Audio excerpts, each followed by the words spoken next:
today via a trade that sent Teddy Bridgewater, the last pick in round 1, 2014, the Johnny Manziel draft. Now from Carolina to Denver goes Teddy Bridgewater. 6th-round pick for the Panthers in 2021. They get back sort of the 6th-round pick they gave to the New York Jets as part of the Sam Darnold deal. And the Panthers, they're paying $7 million of Teddy Bridgewater's salary because he was due to make $17 million, $10 million of it guaranteed. The Panthers save $3 million, get a 6th-round pick, unload the salary of $17 million, and the Broncos get a quarterback now to compete with Drew Lock.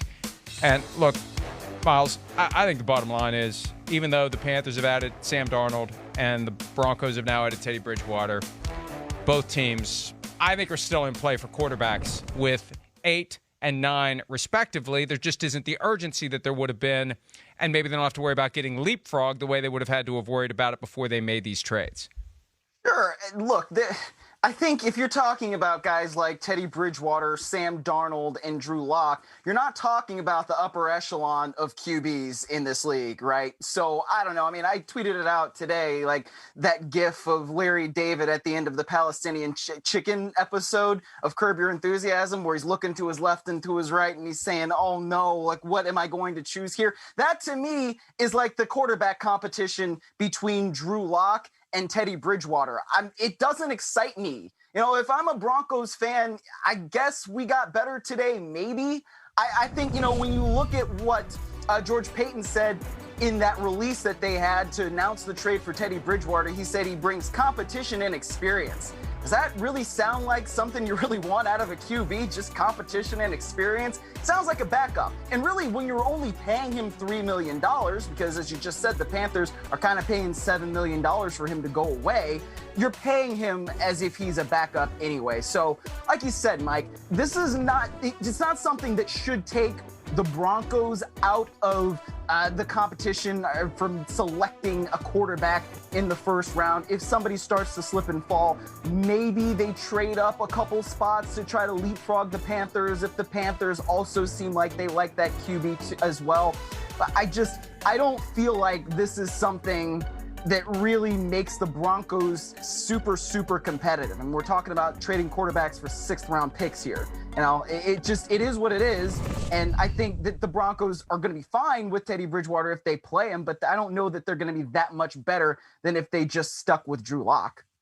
Final bill for the Broncos will actually be $4.5 million because Teddy's salary is $11.5. He cut from $17 to $11.5. Panthers pay $7. 4.5 is the difference. That's a bargain. Okay. That's peanuts as quarterbacks go. And he could be the backup. He could be the starter.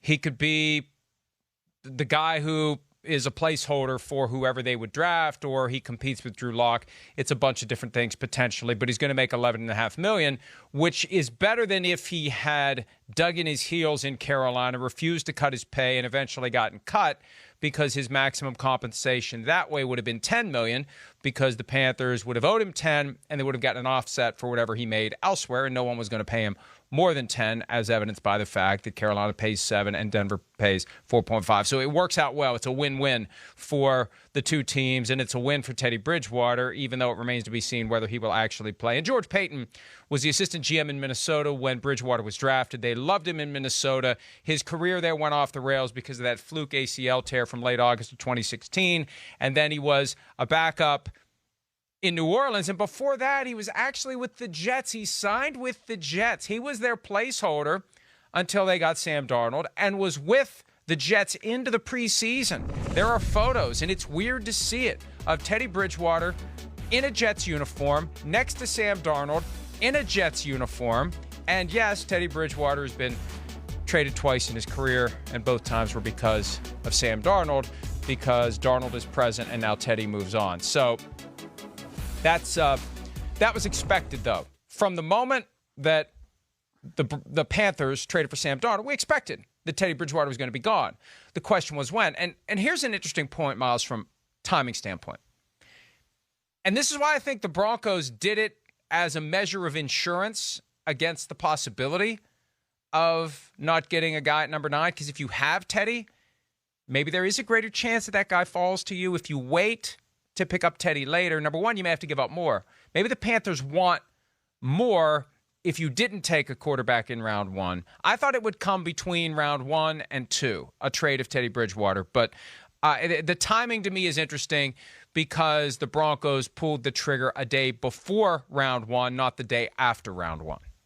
Yeah, that does make it interesting. And we've been talking about that, I feel like, for the last few weeks. I mean, ever since Teddy Bridgewater, the Panthers acquired Sam Darnold, it seemed like Teddy Bridgewater was going to be traded, and the Broncos were always a team that came up in the conversation because of the connection with George Paton in Minnesota. And also, I mean, you've got Pat Shurmur, who was also there in Minnesota as an offensive coordinator, and now he reunites there with Teddy Bridgewater too. So there's a lot of different connections, and that should make things fairly easy for Teddy Bridgewater to come in and learn the offense and get acclimated and all that.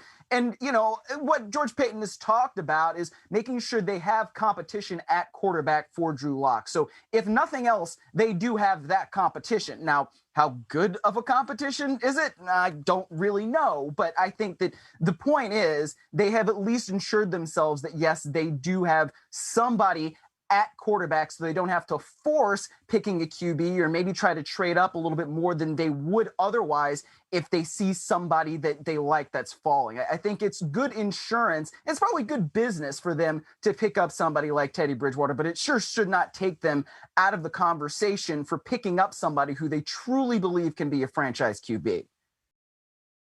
Hi, I'm Mike Tirico, and thanks for watching. Make sure to hit subscribe for the latest news and highlights from NBC Sports.